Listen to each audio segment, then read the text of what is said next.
In the heart of a bustling city, where the world rushes on and moments slip away, Mark Sullivan finds himself in the fight of his life. When his beloved wife, Sarah, is rushed to the hospital after a sudden medical emergency, Mark's desperation gives way to an unexpected conflict, one that forces him to confront the beliefs he's held on to for far too long. At the center of it all stands Dr. Anthony Davis, a man of quiet strength and unwavering compassion. Despite Mark's rejection and judgment, Anthony steps forward to do what he does best: save a life. But his actions are more than just professional.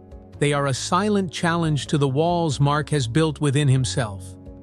As the hours unfold, moments of kindness from strangers begin to chip away at Mark's defenses. Old lessons are questioned. Long-held beliefs are tested. And what begins as a crisis of life and death becomes a deeper reckoning of the heart. Will Mark choose to remain the man he has always been? Or will he find the courage to change, to tear down the walls he's carried, and build something new in their place? The city of Atlanta roared to life as it always did. Sirens wailed through streets jammed with traffic, where hurried footsteps blended with blaring horns. The hospital entrance was alive with activity ambulances unloading patients, nurses pushing stretchers, and doctors barking orders. Inside, fluorescent lights hummed as monitors beeped rhythmically. Through this storm of noise and motion, Mark Sullivan stormed into the emergency room, his wife, Sarah, lying unconscious on a gurney. Her face was pale, her breaths faint and shallow. Mark's heart thundered in his chest as he gripped her limp hand. "Please help her," he pleaded, his voice cracking with panic. "Sir, step back. We are taking her in now," a nurse said firmly. The staff wheeled Sarah through the automatic doors and disappeared into the chaos of the ER. Mark stood frozen in place, his feet planted as if glued to the cold tiled floor. His mind raced, running through every possible worst-case scenario. A knot twisted tighter in his stomach as he ran his fingers through his unkempt dark hair. "What happened?" A voice snapped him back to reality. A nurse, petite with graying hair, stood in front of him with a clipboard. "We were eating dinner, and she just collapsed," Mark said, struggling to breathe evenly. "I tried waking her, but she would not respond. He swallowed hard, his throat dry. "She is not okay." The nurse nodded with practiced calm. "We will do everything we can, Mr. Sullivan." Minutes felt like hours as Mark paced the waiting area.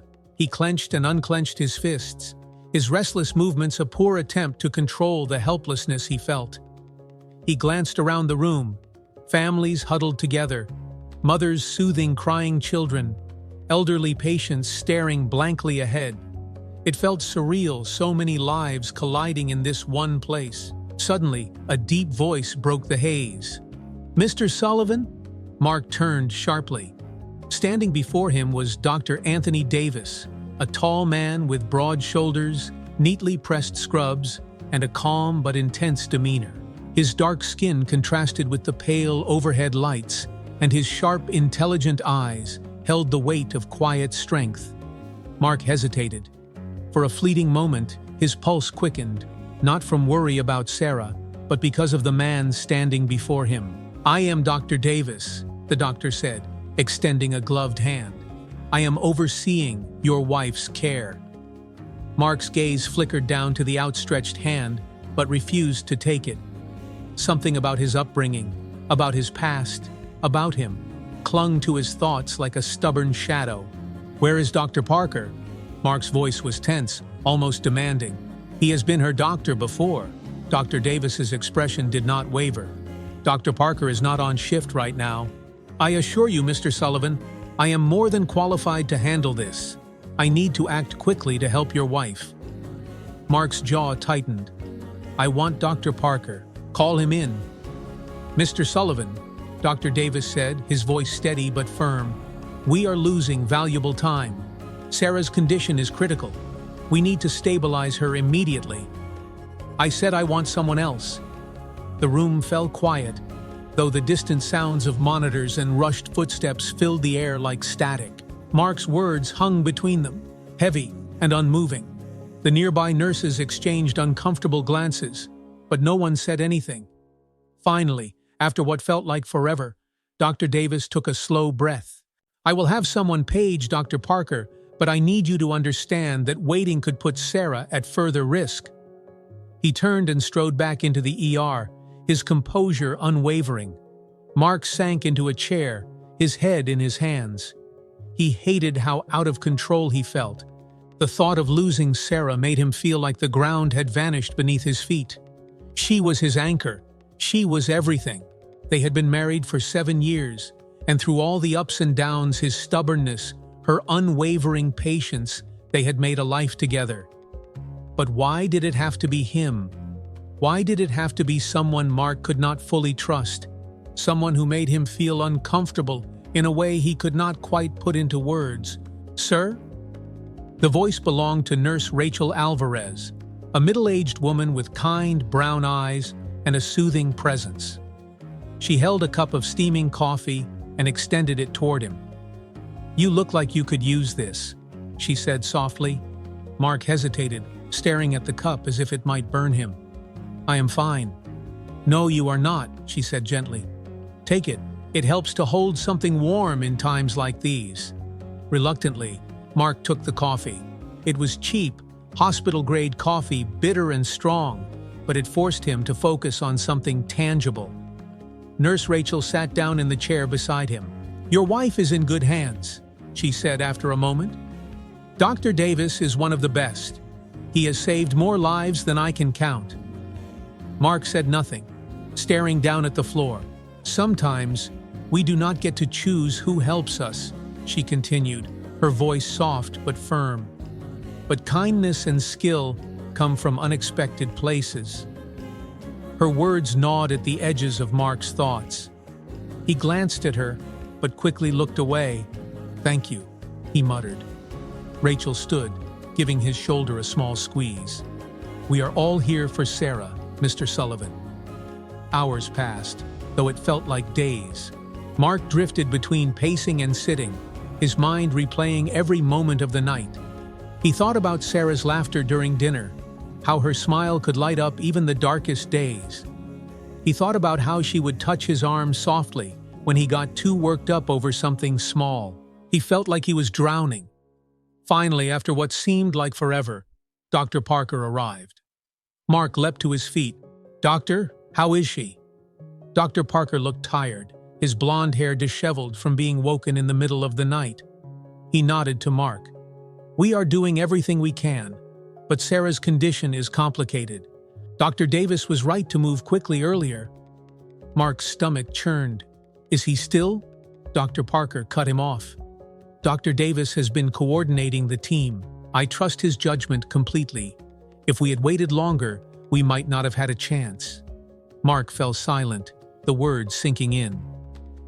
In the sterile chaos of the ER, Dr. Davis worked tirelessly. He gave orders with precision, monitored Sarah's vitals, and stayed calm even when the machines screamed warning signals. The rest of the team followed his lead, their trust in him absolute. For Dr. Davis, this was not personal. It could never be. Over the years, he had seen all kinds of patients and all kinds of families, some grateful, some hesitant, some hostile. It no longer surprised him. What mattered most to him was saving lives. As dawn broke, light spilling through the hospital windows, Mark sat slumped in his chair, half asleep. The sound of approaching footsteps made him jolt awake. It was Dr. Davis. Mark stood, his heart pounding in his chest. "Is she?" Dr. Davis's calm gaze met his. "She is stable for now. The next 24 hours are critical, but we have given her the best chance." Mark exhaled sharply, relief washing over him. "Thank you," he said, though the words felt foreign in his mouth. Dr. Davis nodded once. "It is my job, Mr. Sullivan." As the doctor turned to leave, Mark sat back down heavily, staring into the empty space in front of him. For the first time, his relief mixed with something else, shame. He had demanded someone else, wasted precious time, and let his fear cloud his judgment.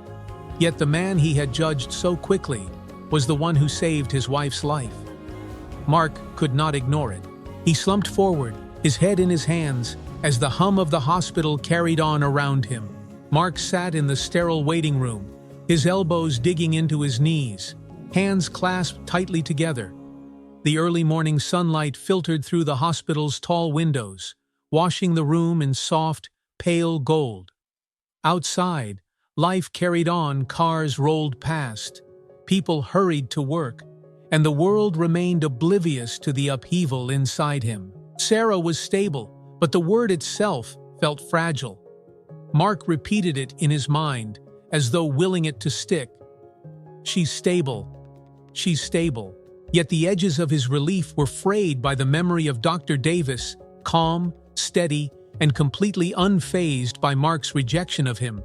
The shame gnawed at Mark, even as he tried to shove it down. He glanced around the waiting room, his eyes lingering on the others. A mother juggled 2 crying toddlers. A man in worn jeans sat hunched over, clutching a crumpled hat in his hands. In another corner, a group of teenagers whispered in hushed voices as they stared at their phones. It was strange how, in this one room, so many different lives intersected, all caught in moments of fear or loss. He slumped back in the chair, exhaling heavily, and his thoughts drifted back to his father's house, the small, weather-beaten place where he'd grown up. Mark was 12 the first time he heard his father's voice sharpen in anger about a neighbor, Mr. Reynolds, who was black. Mr. Reynolds had been a kind man who waved from his porch and often gave Mark plump tomatoes from his backyard garden. "Keep your distance from him, Mark," his father had said, his voice low and firm. "Those people can't trust them. Not like us." Mark hadn't understood then, but he obeyed. He grew up hearing the same ideas reinforced in small ways at the dinner table, at family gatherings, on the radio stations his father listened to late at night. Slowly, his trust in those words solidified, unquestioned. Even as an adult, Mark hadn't challenged it. Why would he? His father had been a hard man, but he'd taught Mark to work hard and stick to what he knew. But now, as Mark sat in the waiting room, his father's voice rang hollow in his mind. He couldn't reconcile the prejudice he'd inherited with the reality of what had just happened. Dr. Davis saved Sarah. It was as simple as that. "Mr. Sullivan?" The voice startled Mark, pulling him from his thoughts. He looked up to see Nurse Rachel Alvarez, the kind woman who had handed him coffee hours before. She carried a clipboard and wore an expression of quiet concern. "How is Sarah?" Mark asked quickly, sitting up straighter. "She's stable," Rachel said gently, repeating the word that Mark both clung to and feared. "She's resting now, and we're monitoring her closely. You can see her in a little while." Mark sighed in relief. "Thank you." Rachel gave him a small, reassuring smile before sitting down in the chair beside him. "How are you holding up?" Mark blinked, caught off guard. I'm fine, just waiting." Rachel nodded knowingly. "It's never easy." She paused, watching him carefully. "You love her a lot, don't you?" Mark looked down, his throat tightening. "Yeah, I do." Rachel studied him for a moment. Then she said softly, "I know it's been a long night, but I think you owe Dr. Davis some thanks." Mark's jaw tensed. He opened his mouth to respond, but found no words. "He didn't have to donate his blood," Rachel continued gently. "But he did, without hesitation. That man saved your wife's life." "I know," Mark muttered, his voice low and unsteady. "I know." Rachel patted his arm lightly and stood. "She'll need you strong when she wakes up. Maybe you can use this time to think about things." She walked away, leaving Mark alone with his thoughts once again. Hours later, a nurse finally led Mark to Sarah's hospital room. The soft beeping of monitors greeted him as he entered. Sarah lay in the hospital bed, pale but peaceful, her chest rising and falling in a steady rhythm. Her blonde hair fanned out on the pillow, and Mark's heart ached at the sight of her. He pulled a chair close to the bed and sat down, his fingers brushing over her hand. "Hey, honey," he whispered, his voice barely audible. "You scared me half to death." Sarah didn't respond. Of course she was still unconscious, but Mark spoke anyway. "You're tough, though. I know you'll pull through. You have to." He swallowed hard, his throat tightening. "I can't do this without you." The silence in the room felt heavy, filled with everything Mark couldn't say. He stayed like that for a long time, holding her hand and staring at her face, willing her to wake up. At some point, the door opened quietly behind him, and Mark turned to see Dr. Davis step into the room. He looked calm, his expression unreadable. "How is she?" Mark asked, his voice rough. "She's stable," Dr. Davis replied, his tone even. "We're watching her closely, but her vitals are improving. It's a good sign." Mark nodded, glancing back at Sarah. "Thank you," he muttered, the words barely escaping him. Dr. Davis didn't react at first. He simply stood there for a moment, his sharp eyes studying Mark carefully. Then he said, "You are welcome." Something about the simplicity of those words struck Mark. They were calm, free of bitterness or resentment. He expected the doctor to look angry or offended after everything Mark had said earlier, but he didn't. Dr. Davis looked steady, kind even. "Why did you do it?" Mark blurted suddenly, his voice unsteady. "The blood, I mean. You didn't have to." Dr. Davis tilted his head slightly, as if considering the question. "Because it was the right thing to do." Mark frowned, his face flushed with shame. "Even after You were afraid," Dr. Davis interrupted gently, his voice calm. "Fear makes people say and do things they wouldn't otherwise. I've seen it before." Mark looked down at the floor, his jaw tight. "That doesn't make it right." "No," Dr. Davis said softly. "It doesn't. But people can change." Those words hung in the air, heavy with meaning. Mark couldn't bring himself to respond, so he just nodded silently. After a moment, Dr. Davis stepped back toward the door. "We'll keep a close eye on her, Mr. Sullivan. Try to get some rest." When the door closed behind him, Mark let out a shaky breath. The man's calm, forgiving demeanor rattled him. He had expected anger, or at least coldness, but Dr. Davis had shown him something else entirely. Later that evening, after Sarah's vitals had continued to improve, Mark stepped outside for some air. The hospital courtyard was quiet, the soft hum of traffic in the distance. He leaned against a bench, running his hands over his face. Rachel Alvarez's voice echoed in his mind. "Kindness comes from unexpected places." Dr. Davis didn't owe Mark anything, yet he had done more for Sarah than anyone else could have.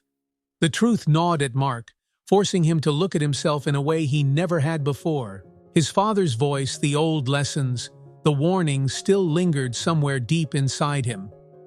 But now, it felt like a shadow being pushed back by the light of something undeniable.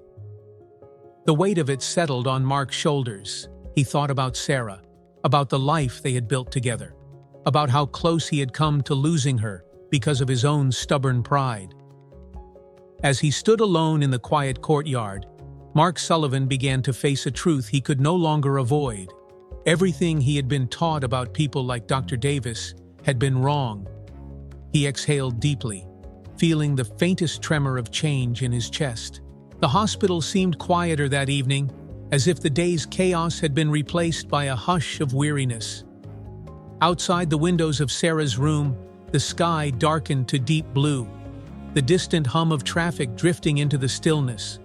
Mark sat in the same chair beside Sarah's bed, the dim light casting his shadow across the room. Her face, though pale, looked calmer now. The steady beeping of her heart monitor filled the silence, a reminder that she was still fighting. Mark reached out and brushed a strand of her blonde hair from her forehead, his fingers lingering for a moment. "I'm sorry," he whispered, his voice barely audible. The words weren't meant for her alone. They carried more weight than just this moment. Sarah's breathing was even, but she didn't stir. Mark sighed and sat back, his thoughts returning to Dr. Davis. The doctor's words, "People can change," played over and over in his mind like a broken record. How could Dr. Davis remain so calm, so collected, after everything? After the way Mark had rejected him without cause? He'd had every reason to let someone else take over to walk away, but instead, he had stepped up. He had saved Sarah, even at personal cost, offering his own blood without hesitation. Mark closed his eyes, shame twisting in his chest. Earlier that afternoon, before Sarah had stabilized, Dr. Parker had explained everything. "She lost a lot of blood," he had said gravely, the lines on his face more pronounced with fatigue. "Her blood type, O negative, is rare, and we didn't have enough in the hospital's current supply." Mark's mouth had gone dry. "So how did she?" Dr. Parker glanced toward the hall. "Dr. Davis donated. He's a universal donor, just like your wife." Mark had stared at him, stunned. "He did what?" "He offered his own blood," Dr. Parker said, his voice even. "Without that transfusion, we might not have stabilized her in time. She's here because of him." The words had hit Mark like a punch to the gut. The man he had rejected so quickly, the man he couldn't even look at earlier, had willingly put himself on the line to save Sarah. Now, sitting in Sarah's room, Mark couldn't ignore the truth any longer. He looked down at his calloused hands, hands that had built homes and repaired roofs, hands that he thought of as strong. Yet, when it had mattered most, he had let weakness control him, weakness born of fear and pride. The sound of the door opening pulled Mark from his thoughts. He turned to see Nurse Rachel Alvarez entering the room with quiet steps. "Checking in?" Mark asked, his voice rough from exhaustion. Rachel offered a small smile as she moved to Sarah's side, checking the monitors and adjusting the IV drip. "It's part of the job," she replied softly. "But I also wanted to check on you." "I'm fine," Mark muttered automatically, though his weary face betrayed the lie. Rachel glanced at him, her gaze kind but direct. "Fine, huh?" She finished her checks and sat on the edge of a nearby counter, folding her arms. "I've seen that look before, you know. Men who carry too much weight on their shoulders." Mark rubbed his face. "It's nothing." Rachel tilted her head slightly. "It's more than nothing. You're wrestling with something you don't want to say out loud."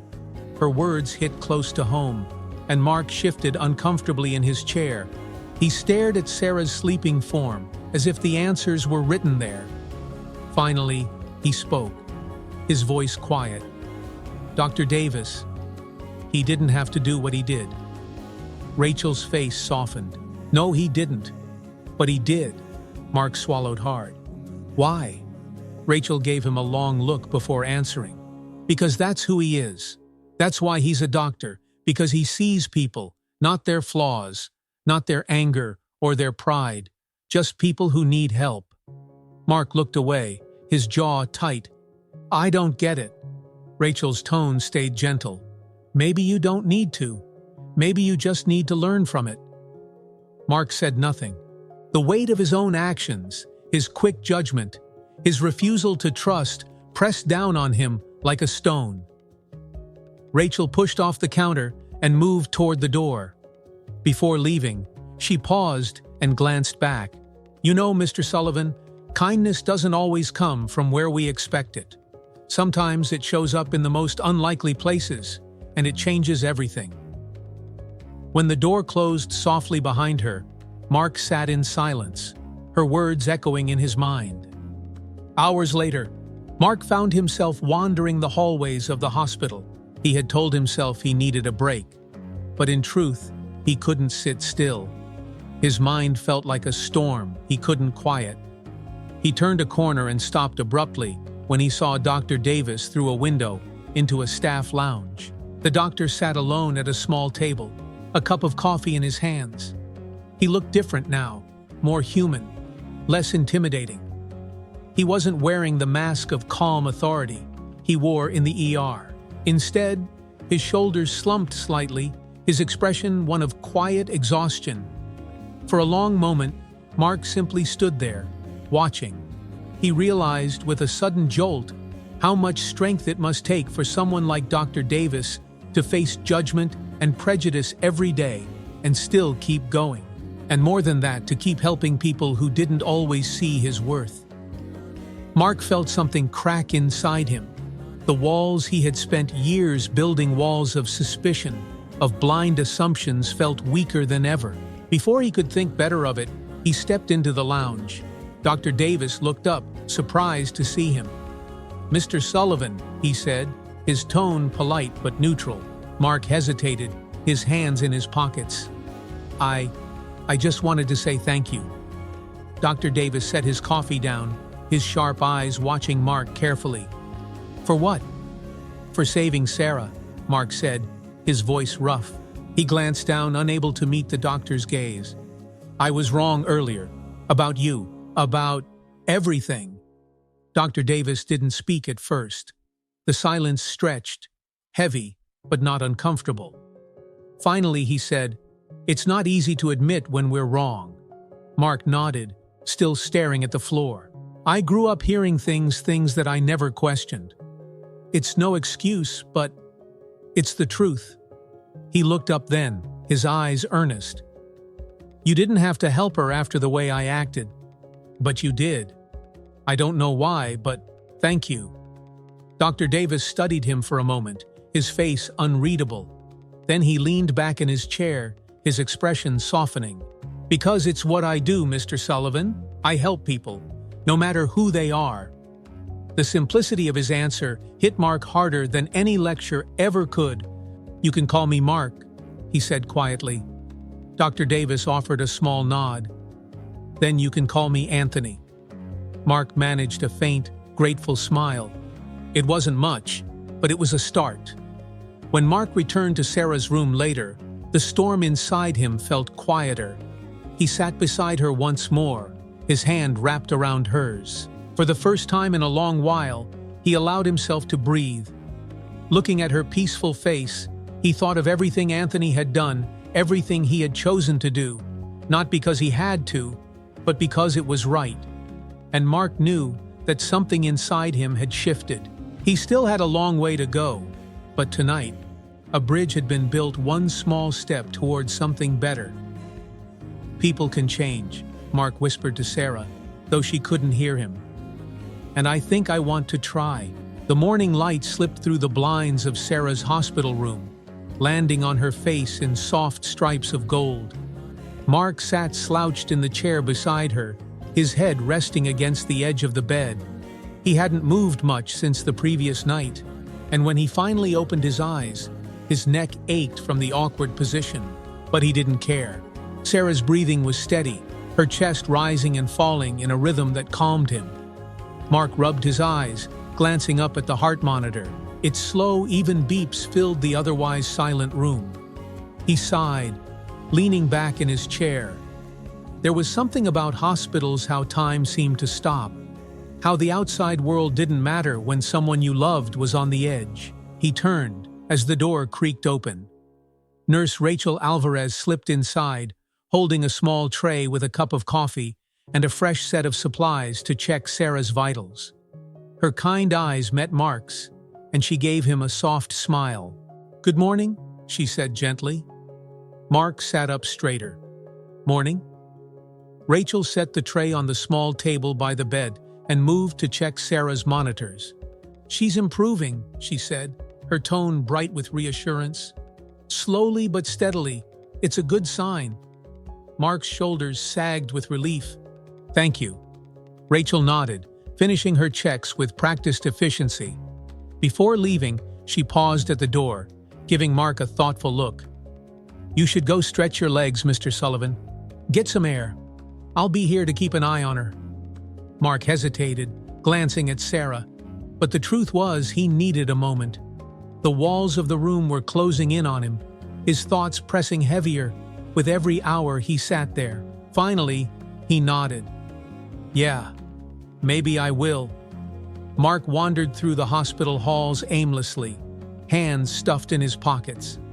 The white walls and muted floors stretched on in every direction, punctuated by the occasional burst of sound voices at the nurse's station, the beeping of machines, a phone ringing. Eventually, his feet led him back to the hospital courtyard, a small patch of green hidden behind the building. The air was crisp, the sky bright with morning light. Mark took a deep breath, the cool air filling his lungs, and sat on one of the benches. For a few minutes, he just sat there, watching people come and go. A nurse on break scrolled through her phone. A mother rocked a crying infant. A young man in a rumpled hoodie leaned against a tree, looking as lost as Mark felt. "What am I doing?" Mark thought. He ran a hand through his hair, staring down at the ground. He still felt like a stranger to his own actions. The weight of the previous night, his rejection of Dr. Davis, Anthony, and the doctor's quiet generosity pressed on his chest like a stone. Why did he help us? Mark kept asking himself. Why didn't he just let me be a fool? The door to the courtyard creaked open behind him. Mark turned and saw Anthony walking toward the bench with his usual calm demeanor, holding a paper cup of coffee. For a moment, Mark thought about leaving, about avoiding another awkward conversation, but something made him stay. "Morning," Anthony said as he approached, his voice even and polite. Mark nodded stiffly. "Morning?" Anthony didn't ask permission. He sat on the far end of the bench, leaving space between them. Silence settled over them like a fragile sheet, broken only by the distant hum of traffic and the occasional chirp of a bird. After a while, Mark cleared his throat. "I don't know how you do it," he muttered, not looking at Anthony. The doctor turned slightly, his brow raised. "Do what?" "Stay calm, after everything." Anthony sipped his coffee, his face thoughtful. "You learn, over time, not to carry what you can't control. People's fear, their assumptions, it's not mine to hold. My job is to help people, no matter what they think of me." Mark shifted uncomfortably, guilt pricking at him again. "Doesn't it bother you, though?" Anthony tilted his head, as if considering the question carefully. "It used to," he admitted. "When I was younger, I'd take it personally. I'd feel like I had to prove something to everyone who doubted me. But I realized that I can't control what's in someone else's heart. All I can do is show them, through my actions, who I really am." The words struck Mark like a blow. He looked down at his hands, rough and calloused, gripping his knees tightly. "I've been carrying it," he said quietly. Anthony frowned slightly. "Carrying what?" Mark hesitated. It wasn't easy to say it out loud. Finally he spoke, his voice low. "The things my father taught me, things I never questioned, things that made me look at you the way I did." Anthony didn't respond right away, giving Mark space to speak. "I didn't think it mattered," Mark continued, his voice heavier now. "I thought I was just sticking to what I knew. But last night, you proved me wrong." He glanced up, finally meeting Anthony's steady gaze. "You didn't owe me anything, but you helped Sarah anyway. You're a better man than me." Anthony's expression didn't change, but his voice was kind. "You're not the first person I've helped who didn't trust me, and you won't be the last." "That doesn't make it right," Mark said quickly. "What I did, how I acted, it was wrong." Anthony nodded slowly. "It takes courage to admit that, Mark." Mark swallowed, the shame still burning. "I want to do better. I don't know how, but I want to change." Anthony studied him for a moment, then offered a faint smile. "Change doesn't happen overnight. It's like building something. You lay the foundation, brick by brick, until it becomes something solid."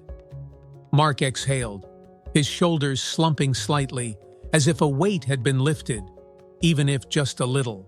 For the first time, he felt like he could breathe. The rest of the day passed in a blur.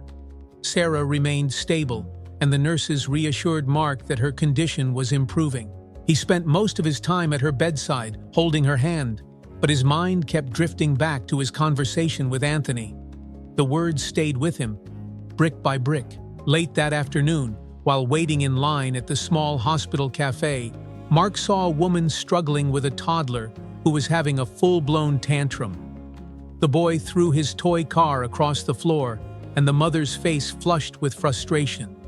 Without thinking, Mark stepped out of line, bent down, and picked up the toy car. He held it out to the boy, a small smile tugging at the corner of his mouth. "Here, buddy, you dropped this." The child quieted instantly, staring up at Mark with wide eyes before snatching the toy. The mother let out a relieved laugh. "Thank you," she said warmly. "You're a lifesaver." Mark nodded, a little surprised by how natural it felt to help. "No problem." As he walked back to Sarah's room with 2 coffees in hand, a thought struck him. It wasn't a grand gesture, just a small, simple kindness. But maybe that was the point. Change didn't have to start with something big. It could begin with moments like this, brick by brick. That evening, as the hospital grew quiet, Mark sat beside Sarah's bed once more. He watched her as she slept, her color looking better than before, and whispered, "I'm going to make this right, Sarah. I promise." For the first time in a long while, Mark Sullivan felt like he was standing at the edge of something new, a bridge being built over the walls he had carried for far too long. The quiet rhythm of the hospital had become familiar to Mark. The beeping of monitors, the soft hum of machines, the quiet footsteps of nurses moving down the hall. These sounds were no longer jarring, but oddly comforting. Sarah's condition was improving, though slowly, and Mark spent every hour at her side, watching her and thinking. The sunlight that streamed through the window in the morning felt brighter than it had the day before. It made Sarah's face look softer, her skin no longer as pale as it had been. Mark sat close to her bed, holding her hand in his, careful not to disturb the IV line taped to her arm. "Sarah," he whispered, his voice rough but gentle. "You're coming back to me. I can feel it." There was no answer, just the steady rise and fall of her chest. But Mark took comfort in that. The worst of the storm seemed to have passed. For now, all he could do was wait. Later that day, Mark found himself back in the hospital courtyard. The patch of green space had become a quiet refuge where he could think, far away from the noise of machines and hospital chatter. He sat on a bench under the sparse shade of a thin tree, nursing a cup of lukewarm coffee. He didn't expect company, so when a voice called out softly, "Mind if I sit?" Mark turned, startled. It was Anthony Davis. The doctor held his own cup of coffee, still steaming, and looked as calm as ever. Mark hesitated for a beat, but then he nodded. "Sure." Anthony sat down at the far end of the bench, giving Mark space. The 2 men sat in silence for a moment, the hum of distant traffic filling the air. Mark cleared his throat. "Sarah's looking better today. They said her vitals are stable." Anthony nodded, sipping his coffee. "That's good news. She's a fighter." Mark rubbed the back of his neck, his eyes focused on the ground. "Yeah, she's always been the strong one, stronger than me for sure." Anthony didn't respond right away. When he spoke, his voice was calm and steady. Strength shows up in different ways. Sometimes it's what we carry, and sometimes it's the changes we decide to make. Mark looked over at Anthony, surprised by the words. "Changes, huh?" Anthony nodded. "It's not easy to look at yourself and decide to be different. Most people never even try." Mark exhaled sharply, his shoulders slumping. "It feels like I'm just waking up, you know? Like I've been walking around with blinders on my whole life, and now I don't even know where to start." "Start small," Anthony said simply. "Change doesn't happen all at once, but every choice you make, every moment, those things add up." Mark nodded slowly, his gaze fixed on the distance. He wasn't sure why, but talking to Anthony felt easier than it had before. The doctor's calm presence, his steady words, it was like speaking to someone who had already walked the road Mark had just started on. "Do you ever get tired of it?" Mark asked suddenly. Anthony raised an eyebrow. Tired of what? Mark shifted uncomfortably, trying to find the right words. Tired of dealing with people like me? Anthony smiled faintly, a knowing look in his eyes. You mean people who judge me before they know me? Mark swallowed hard. Yeah.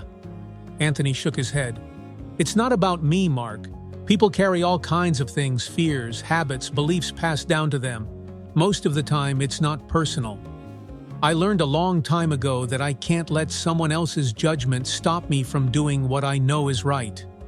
Mark listened carefully, his chest tight with guilt. I didn't see you that way at first. I let old ideas get in the way. I'm sorry, Anthony. The doctor's face softened. Apology accepted, he said simply. But don't just say it. Live it. Mark looked at him, surprised by the words. Live it? Anthony nodded. Be different not just for yourself, but for the people around you. For Sarah. For the world you want to leave behind. The words settled in Mark's chest like a weight, heavy but steady. He thought about his father, about the way he had been raised, and how he had carried those beliefs for far too long. He thought about Sarah and the kind of man she deserved, a man she could be proud of. For the first time in his life, Mark felt like he had a choice. That evening, Mark sat in Sarah's hospital room once more. She still hadn't woken up, but her face looked peaceful. The nurses said her color had improved, that her body was healing. Mark clung to those small bits of hope like lifelines. He sat with his hands clasped in his lap, watching her sleep. The soft beeping of the heart monitor was almost like a melody, now steady and sure, a promise that she was still with him.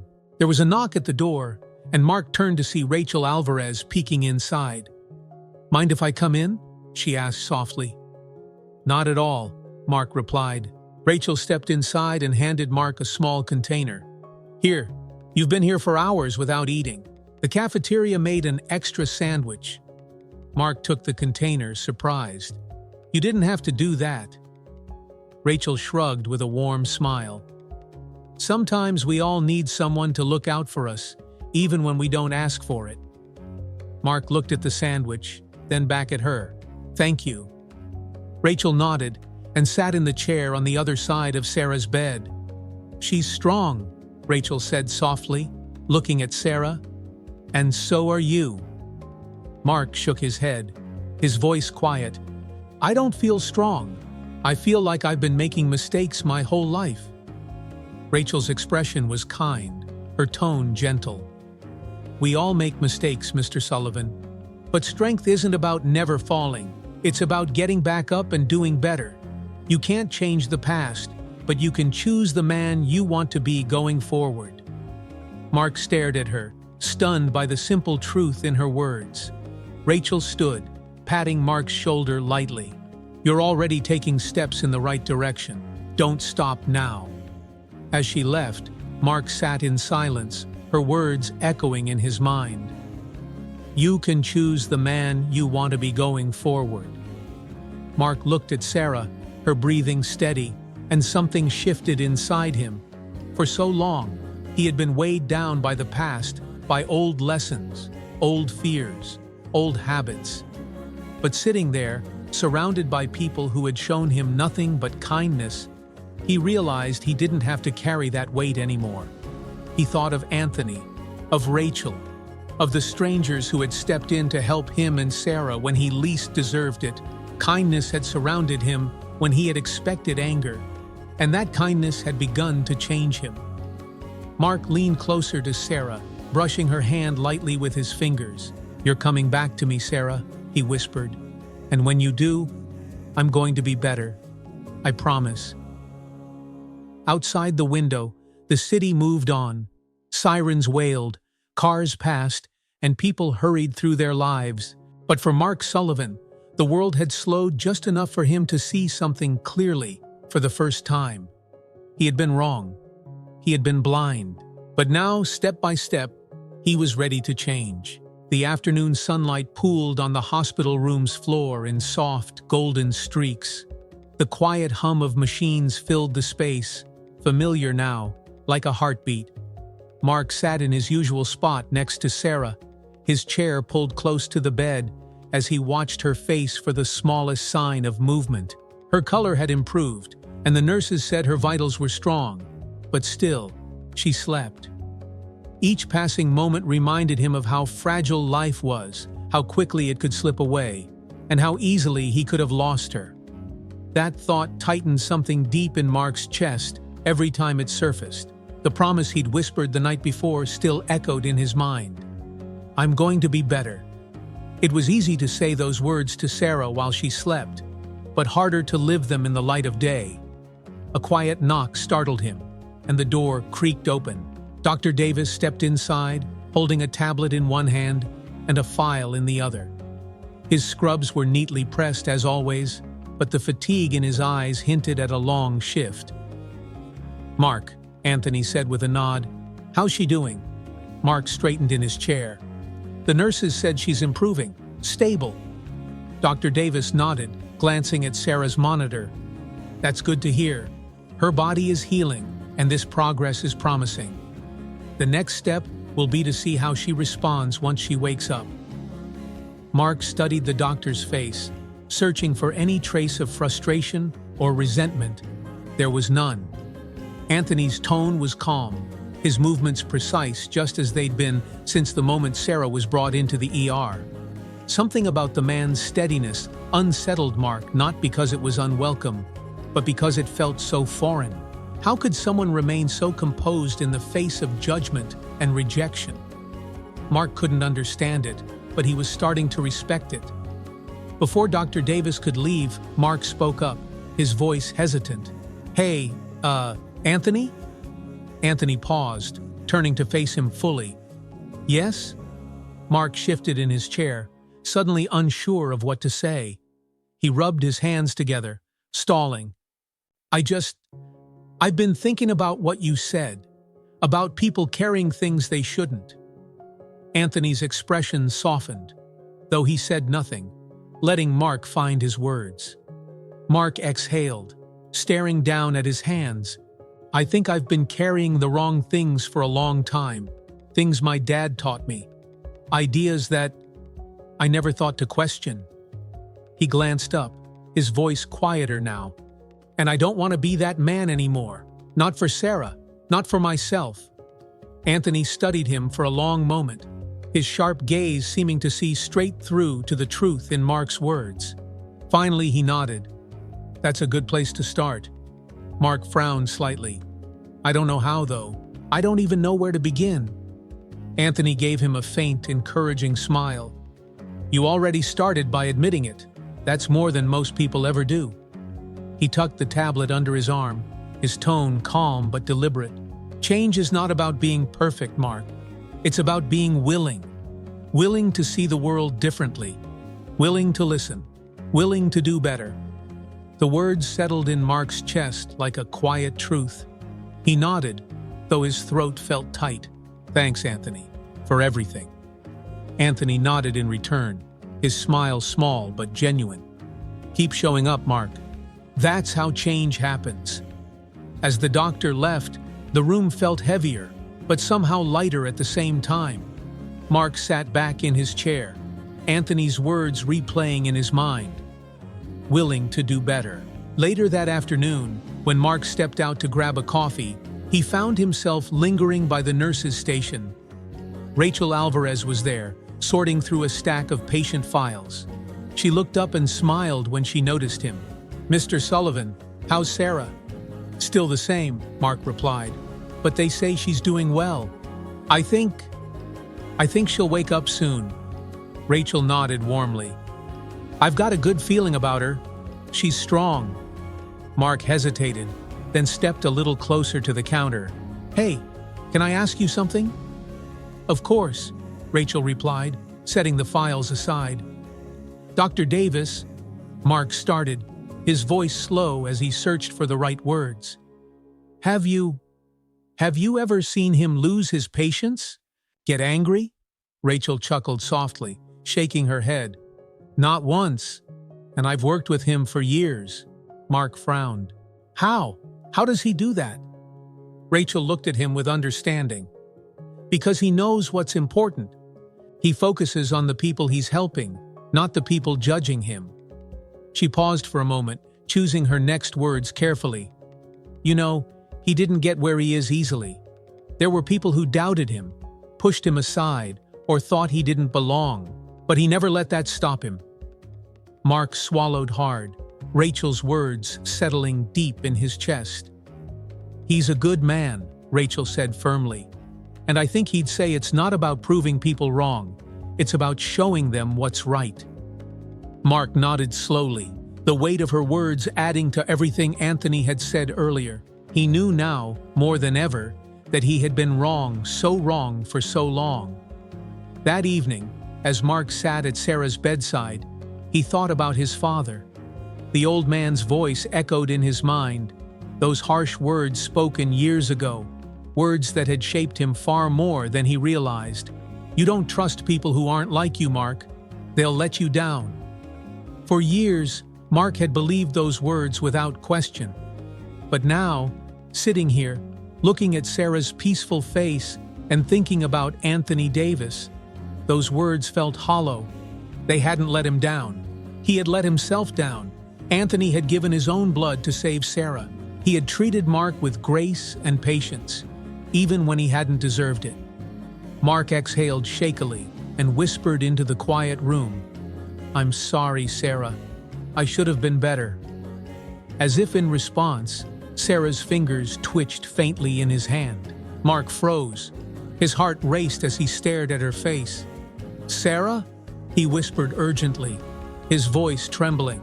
Her eyelids fluttered once, twice, before her lashes parted. Her blue eyes, bleary but alive, opened and fixed on him. "Mark?" Her voice was faint, barely audible, but it was her. Relief washed over Mark in a tidal wave, and tears burned at the edges of his eyes. "Sarah! Oh God, Sarah!" He leaned closer, gripping her hand as though afraid to let go. "You're awake!" She blinked slowly, her gaze unfocused. "What happened?" "You collapsed," Mark said softly, brushing her hair back. "You gave us a scare, but you're okay now. You're okay." Sarah's lips curled into the faintest smile. "You look like you haven't slept in days." Mark let out a small, shaky laugh. "I haven't." Her smile faded as she studied him, concern clouding her expression. "You okay?" Mark hesitated, his chest tight. "I will be," he whispered. "I promise." Sarah's hand squeezed his weakly. "I knew you'd take care of me." Mark leaned down and pressed his forehead to her hand, unable to speak past the knot in his throat.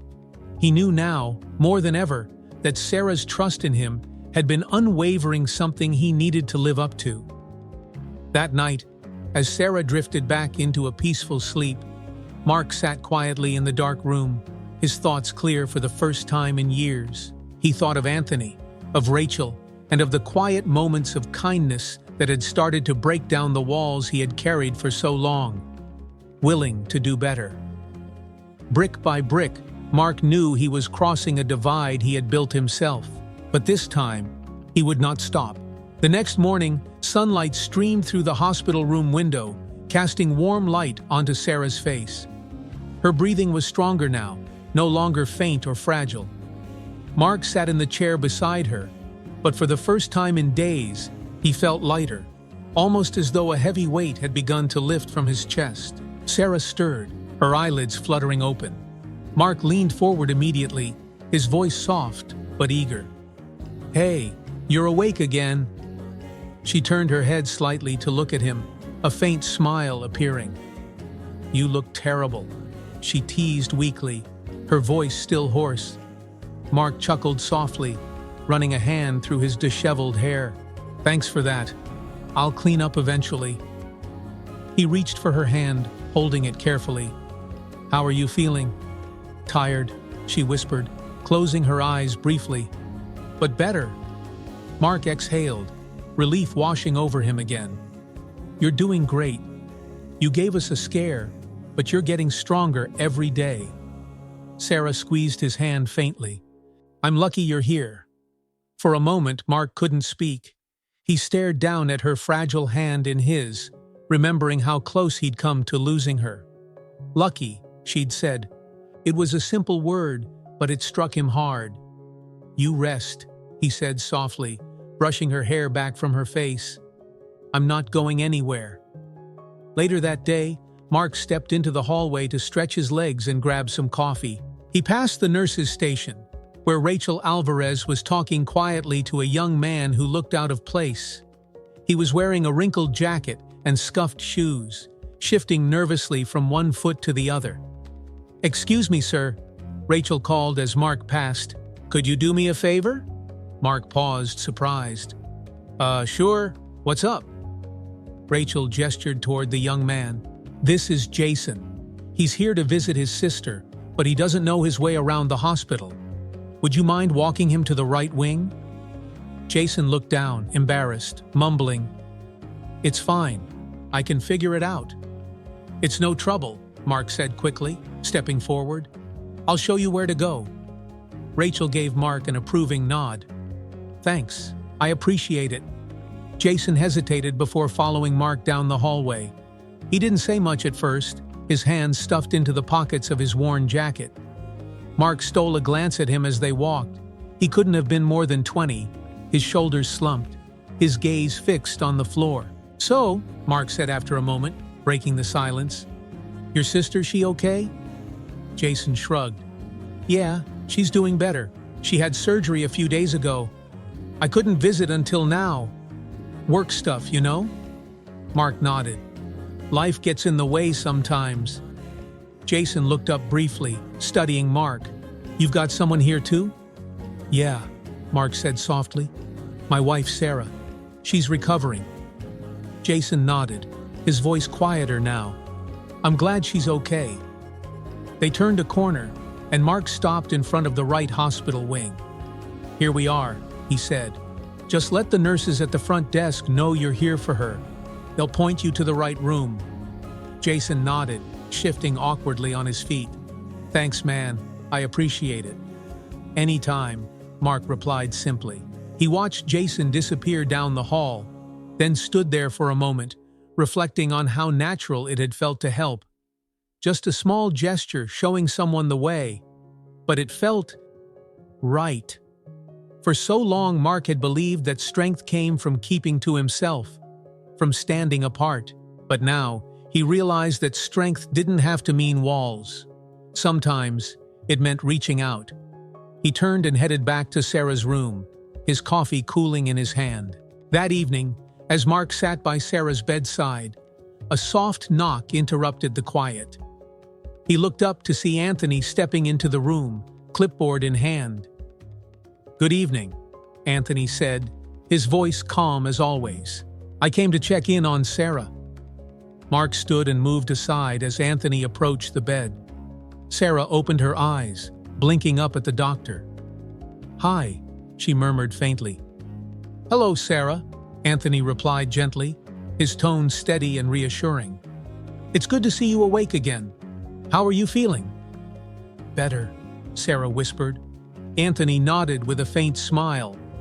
"That's what I like to hear. You're doing well, your body is recovering." He checked the monitors and made a few notes on the chart at the end of the bed before turning back to Mark. "Her progress is steady," Anthony said quietly. "We'll keep monitoring her closely over the next day or two, but everything looks promising." Mark let out a breath he hadn't realized he was holding. "Thank you, Anthony." Anthony paused, his gaze steady. "It's my job," he said simply. As he turned to leave, Mark hesitated, something unspoken lingering in the air. "Hey, Anthony," he said, his voice uncertain. The doctor turned back, raising an eyebrow. "Yes?" Mark shifted awkwardly, rubbing the back of his neck. I met this kid earlier, Jason. He looked lost, and Rachel asked me to help him out." Anthony tilted his head slightly, a faint smile tugging at his lips. "That was kind of you." Mark nodded slowly. "It felt different. I don't know how to explain it, but it made me realize something. He looked Anthony in the eye. "You're right. Change doesn't happen all at once. It's in the little things." Anthony's smile widened slightly, his expression calm and knowing. "It's the small choices that add up, Mark. You'll see." For a moment, they stood there in quiet understanding. Anthony gave a small nod and left the room, leaving Mark alone with his thoughts once more. As the evening deepened, Mark sat back in the chair beside Sarah, watching the steady rise and fall of her chest. He thought of everything that had happened over the last few days, of Anthony's calm strength, of Rachel's quiet kindness, of the young man he'd helped earlier that day. It felt as though the world around him was shifting, little by little. People he had once avoided were now the ones helping him, teaching him, showing him what it meant to be better. Mark squeezed Sarah's hand gently, his voice a low whisper. "When you wake up for good, Sarah, you're gonna see a different man sitting here. I'm trying. I promise." He looked out the window, where the city lights flickered in the distance. For so long, he had been blind to the bridges people were willing to build.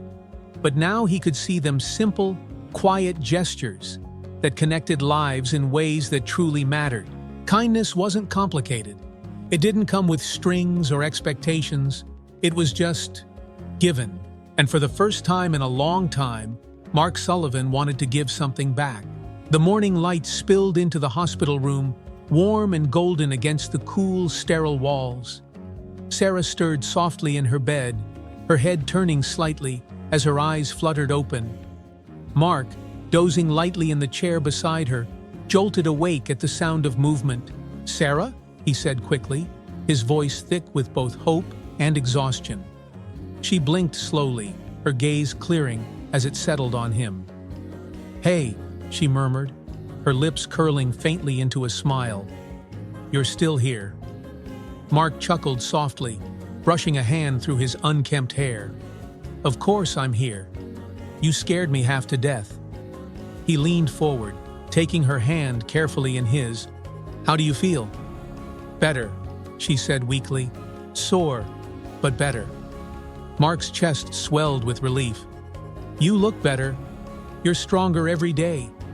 Sarah studied him for a moment, her tired eyes still full of curiosity. "You look different," she said softly. "Like something's changed." Mark hesitated, his throat tightening. He didn't know how to explain everything that had happened in the past few days, the people he had met, the kindness he had been shown, the shame he had wrestled with. Instead, he just smiled faintly. "It's been a long couple of days, but you're here, and that's all that matters." She nodded, squeezing his hand gently before closing her eyes again to rest. Later that day, Mark stood at the hospital window, his coffee cooling in his hands as he looked out over the sprawling city of Atlanta. Cars rushed along the streets below, tiny from this height, and people moved about their lives, unaware of the transformation happening in one man's heart. A knock at the door broke his reverie. He turned to see Nurse Rachel Alvarez walking in with her familiar warm smile. "Mr. Sullivan," she said, checking Sarah's chart. "She's recovering well. I think she'll be ready to go home in a few days." Mark exhaled slowly, a weight lifting from his shoulders. "That's the best news I've heard in a while." Rachel paused, glancing at him with that same knowing expression she always seemed to have. "You've been quiet today." Mark hesitated, unsure whether to say what was on his mind. But something about Rachel, her patience, her understanding made him want to talk. "I've been thinking," he admitted, "about everything that's happened here, about Anthony, about me." Rachel set the clipboard down and folded her arms. "And what are you thinking?" Mark leaned back against the windowsill, staring at the floor. "I've spent my whole life carrying the wrong things. Fear, judgment, ideas I never questioned because I was too stubborn or scared to see the truth."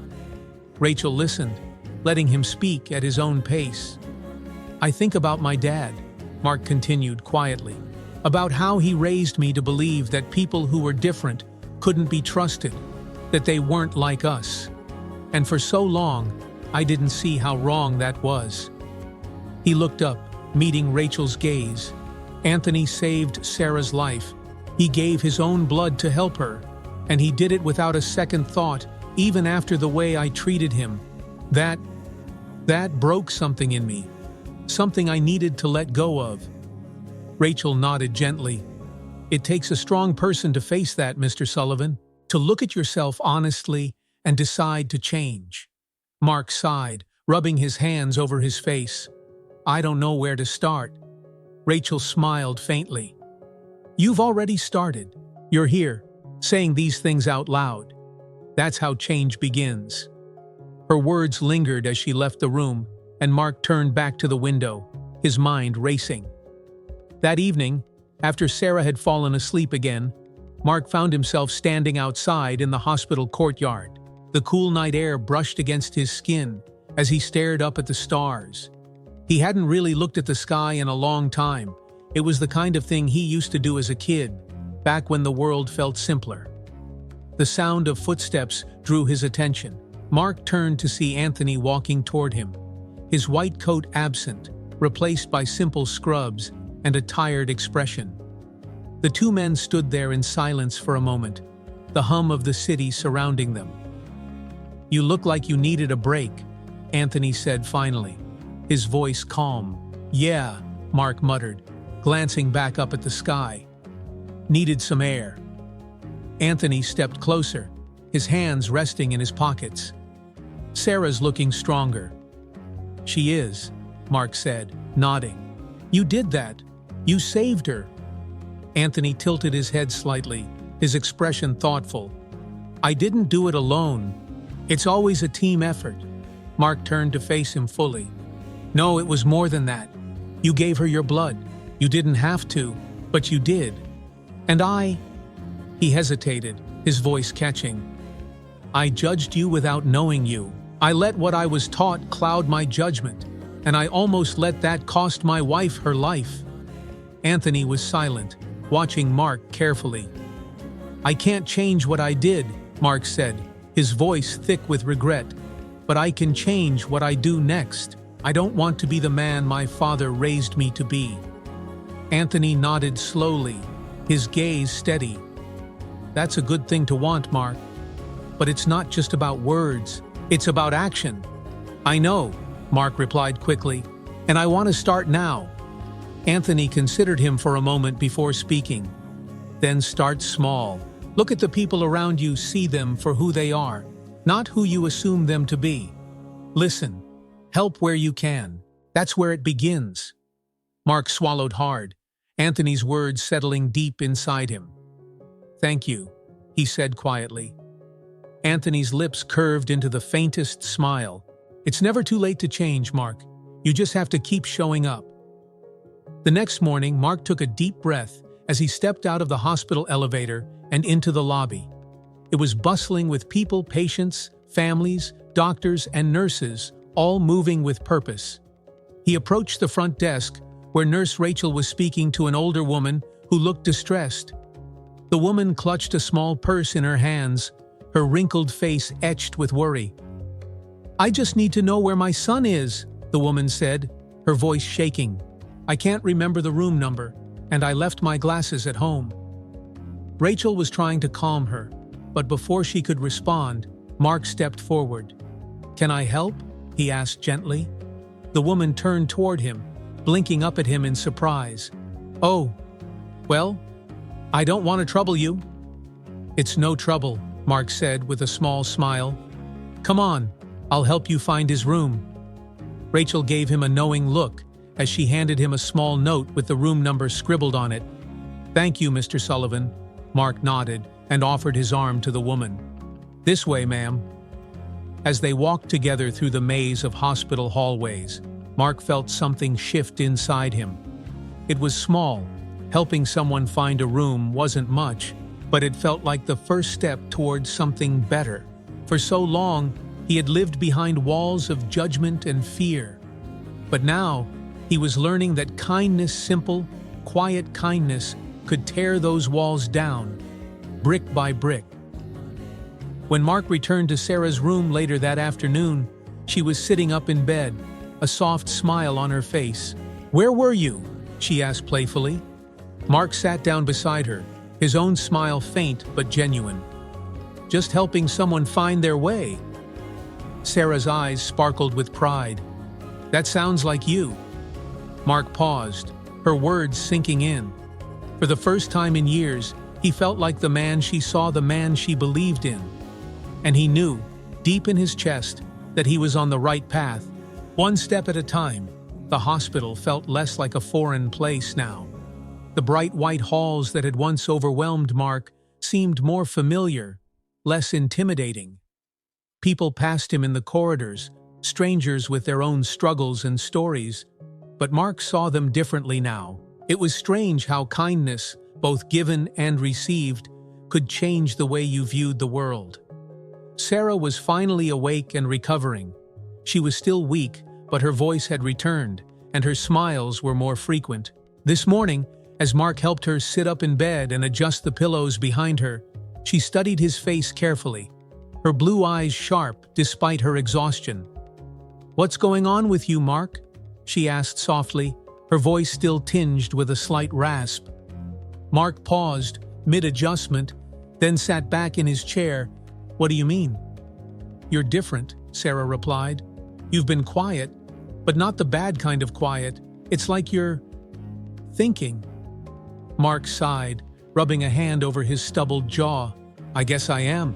Sarah tilted her head, her curiosity deepening. "About what?" "About me. About how I've been living. And about the things I've believed for too long without questioning them." Sarah frowned slightly, but said nothing, letting him find his words. Mark looked at her, his throat tightening. "Sarah, I was wrong. About a lot of things. About people." He hesitated, trying to find the courage to continue. "When you were brought in here, I almost let my own ignorance get in the way of saving you." "What do you mean?" she asked softly, concern flickering across her face. Mark exhaled sharply, leaning forward in his chair. "When Dr. Davis came to help, I told him I didn't want him treating you. I didn't trust him because of who he is, but he's the one who saved your life, Sarah. He gave his own blood when you needed it most."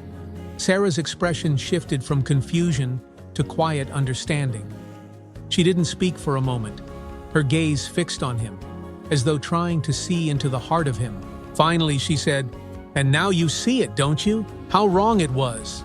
Mark nodded, shame heavy in his voice. "Yeah, I see it. And I hate that it took almost losing you to wake me up. Dr. Davis showed me more kindness and grace than I deserved. He taught me something I should have learned a long time ago." Sarah reached out and took his hand, her touch warm and reassuring. "You're learning it now. That's what matters, Mark."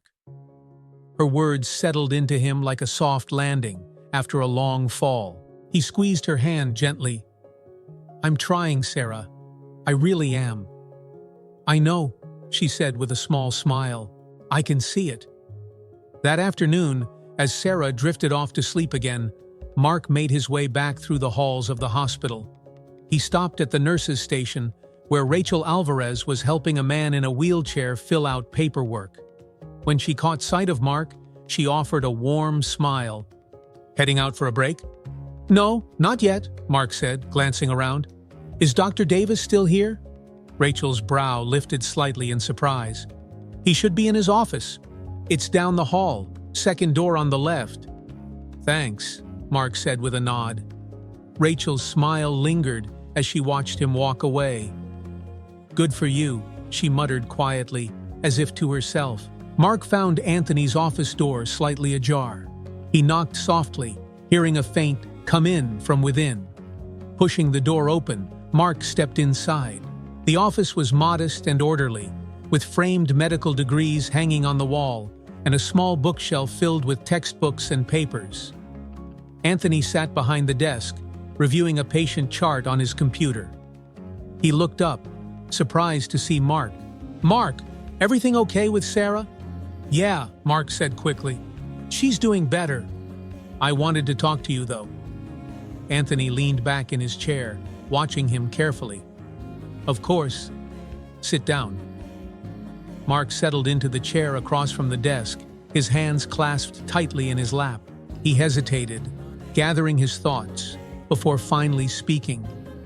I wanted to thank you. Again, Mark said, his voice low but steady. Not just for saving Sarah's life, but for everything. For showing me a different way. Anthony tilted his head slightly, listening. I grew up thinking the way my father taught me was right, Mark continued. That people like you couldn't be trusted. I didn't even question it. I just believed it because it was what I knew. And then, when Sarah was brought in here, I let all of that get in the way. I judged you before I knew you. He paused, his throat tight. I'm ashamed of it, Anthony. You saved her anyway. You were better than me. And I'm sorry for how I treated you. Anthony was silent for a moment, his sharp gaze steady, but not unkind. You don't need to keep apologizing, Mark, he said finally. What's done is done. But it wasn't right, Mark insisted. And I don't want to live like that anymore. Anthony's expression softened slightly. Then don't. Mark looked up, surprised by the simplicity of his answer. Change isn't about fixing the past, Anthony continued calmly. It's about choosing who you want to be today and tomorrow. It's about taking what you've learned and living differently. Mark nodded slowly, the weight of Anthony's words sinking in. I want to do that. I want to be better for Sarah, for myself, and for the people I meet. I want to build something different. Anthony leaned forward, his voice low, but firm. Then remember this. Change doesn't just happen in your heart, Mark. It happens in your actions. In the way you treat people. In the way you speak up when something's wrong. Build the bridge for others, not just for yourself. Mark swallowed hard, Anthony's words hitting him deeply. I will. Anthony offered him a faint smile. I believe you. That evening, Mark sat with Sarah in her room, the two of them sharing quiet conversation as the sun dipped below the city skyline. Sarah's strength was returning, bit by bit, and seeing her smile again brought a sense of peace to Mark that he hadn't felt in days. As they talked, Sarah glanced at him curiously. You seem different, Mark. Softer, almost. He chuckled lightly. I guess you could say I'm learning to tear down a few walls. She smiled faintly, reaching for his hand. I'm proud of you. Mark's throat tightened, but he managed to smile. Thanks, Sarah. I've got a long way to go, but I'm getting there. One step at a time. He looked out the window where the city lights flickered against the darkening sky. For so long, he had let fear and judgment blind him, keeping him from seeing the goodness in others. But now, he was starting to understand that the walls he had built could come down brick by brick. It wasn't easy. Change never was. But as he sat there with Sarah, feeling her warmth and hearing her laughter, Mark knew one thing for certain. It was worth it. He thought of Anthony's words, build the bridge for others, not just for yourself. That would be his new mission, to live differently, to speak up, to treat others with the same kindness he had been shown. Tomorrow's a new day, Mark whispered to himself as Sarah drifted back to sleep. And I'm ready to start. For the first time in a long time, Mark Sullivan felt like the man he wanted to be.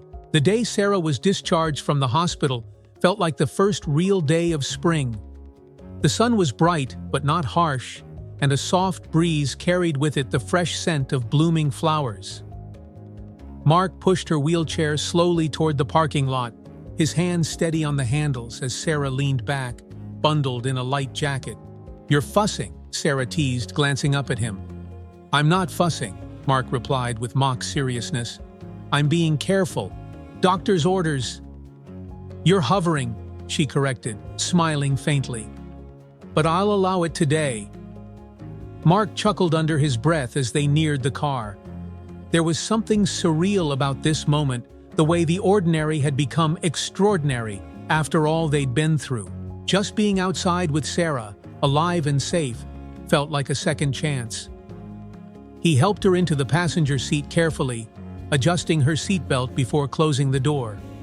Standing for a moment outside the car, Mark looked back at the hospital entrance. It wasn't just a building to him anymore. Those walls held lessons painful, but necessary, that had cracked him open and changed him for the better. The drive home was quiet. Sarah rested her head against the window, watching the city pass by, while Mark kept his eyes on the road. "You're awfully quiet," she said softly after a while. Mark glanced at her and offered a small smile. "Just thinking."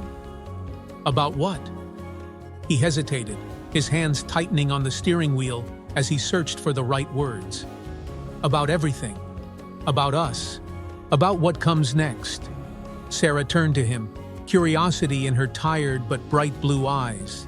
"You mean now that I'm not in a hospital bed?"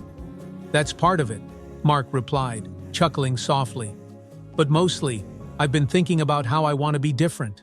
I don't want to go back to the way I was before." Sarah's smile softened. "You don't have to." Her words were simple, but they filled him with hope. When they pulled into the driveway of their modest suburban home, Mark hurried to help Sarah out of the car. She insisted on walking inside herself, despite his offers to carry her. "I've been in a bed for days," she said firmly. "I can make it to the door." Mark grinned, stubborn as ever. "Someone's got to keep you on your toes." He unlocked the door, and they stepped inside to the familiar smell of their home, the faint scent of coffee and lavender lingering in the air. Everything was as they'd left it, but it all felt different now, as though life had a sharper focus. Mark helped Sarah settle onto the couch, propping her up with soft pillows and bringing her a glass of water. She sighed contentedly, leaning back. "It's good to be home." Mark sat across from her, elbows resting on his knees.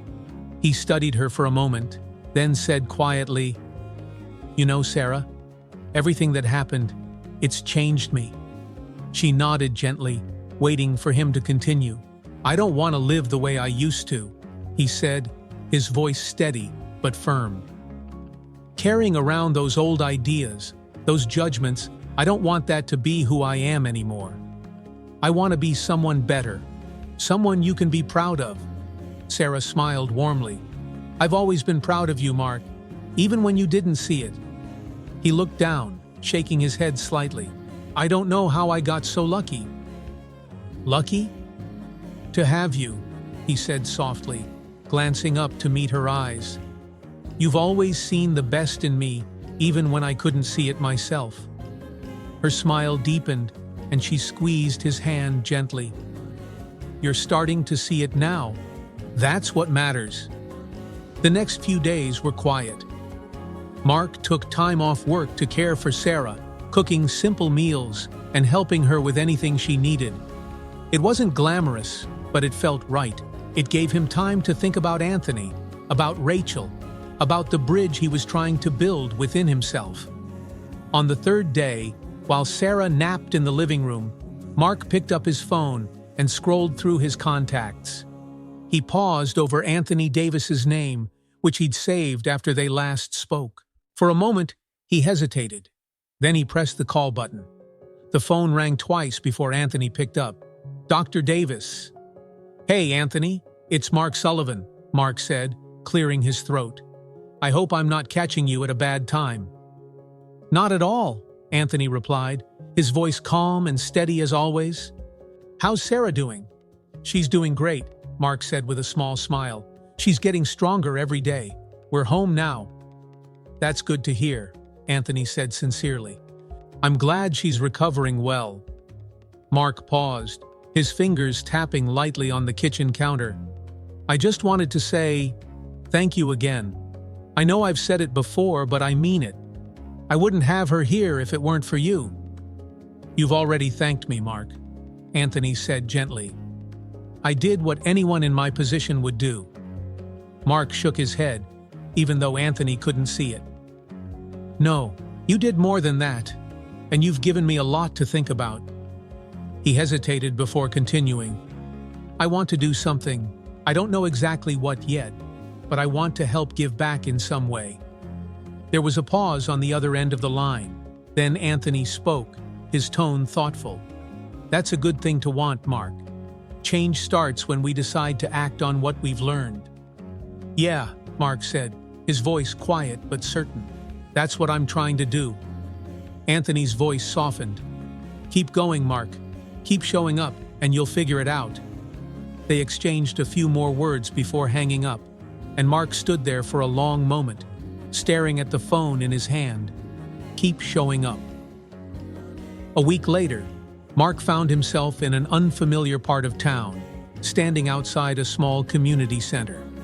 The building was modest but well kept, with kids playing basketball on the cracked pavement out front, and adults coming and going through its doors. This was where Anthony volunteered. Mark had learned offering free health screenings and care to people in underserved communities. Taking a deep breath, Mark stepped inside. The air was filled with the quiet hum of conversation and the sound of children laughing. At the front desk, a woman greeted him warmly.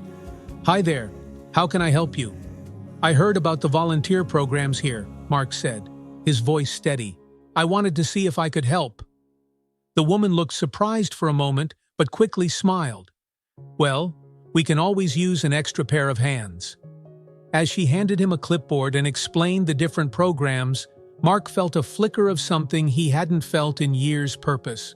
For so long he had believed that change wasn't possible, that the person he'd become was set in stone. But standing here, in this place where people showed up to lift one another up, he knew he'd been wrong. That evening, as Mark returned home, Sarah met him at the door, curiosity on her face. "Where were you today?" Mark set his keys on the counter and smiled faintly. "I went to a community center. I'm going to volunteer there." Sarah's eyes widened with surprise, but a smile quickly followed.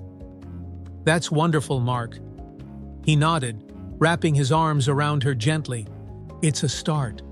She leaned into him, her voice soft. "You've come so far, you know?"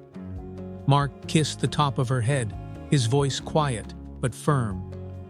"I've got a lot of work left to do, but I'm not stopping now." As the evening settled over their home, Mark sat with Sarah on the couch, holding her hand. He thought of Anthony's words about building bridges for others, not just for yourself. For the first time in his life, Mark Sullivan felt like he was leaving behind the man he used to be, and in his place, he was building something new, brick by brick, step by step. It wasn't perfect, and it wouldn't be easy, but it was real, and that was enough. Months had passed since Sarah's recovery. The days were filled with quiet joys and steady progress, simple things Mark had once taken for granted. Sitting on their porch in the early evening, Mark watched as the golden sun dipped toward the horizon, casting warm hues across their small neighborhood. Sarah sat beside him, a cup of tea cradled in her hands, her health fully returned. "You've been busy lately," she said softly, glancing at him with a smile. Mark chuckled, leaning back in his chair. "Yeah, I've been showing up at the center whenever I can, fixing broken windows, painting walls, helping out with those free clinics Anthony runs." Sarah's eyes sparkled with pride. "I'm glad. I think you found something good there." Mark nodded, his gaze distant but full of reflection. "It feels right. Feels like I'm building something not just for myself, but for others. It's strange how one act of kindness can change so much." "It's not strange," Sarah said gently. "It's just what happens when you open your heart." Mark looked over at her, her face bathed in the soft evening light, and felt a deep sense of gratitude. He thought of Anthony and Rachel, of the unexpected kindness he'd received when he least deserved it. He thought of the bridge he was building not just in himself, but in the way he treated the people around him. "You know," Mark said after a pause, his voice thoughtful, "I spent years holding on to the wrong things. Judgment, fear, ignorance. I thought it made me strong, but all it did was build walls. It kept me from seeing the good in people." Sarah reached out and squeezed his hand. Not anymore. No, Mark agreed, his voice steady. Not anymore. The sun dipped lower, shadows lengthening across the yard, and Mark felt something he hadn't felt in a long time: hope. He knew he wasn't perfect. He knew there would still be moments when old habits tried to creep back in, but now he had the tools to fight them. Now he knew better. As they sat there, side by side, Mark thought of the world his father had shaped for him, the walls he had built, and how those walls had finally come down, brick by brick, he murmured to himself. "What was that?" Sarah asked, turning to him. Mark smiled faintly. "Nothing. Just something Anthony said once." Sometimes the smallest acts of kindness can change a person's life. Mark Sullivan learned that in the most unexpected way, through the generosity of a man he once judged unfairly. It's a reminder for all of us that we have the power to tear down walls, to build bridges, and to see the humanity in one another. If this story moved you, take a moment to reflect on your own actions. Do you show kindness when it's needed most? Do you challenge the walls in your own heart? It's never too late to change, to do better, and to be the reason someone else finds hope.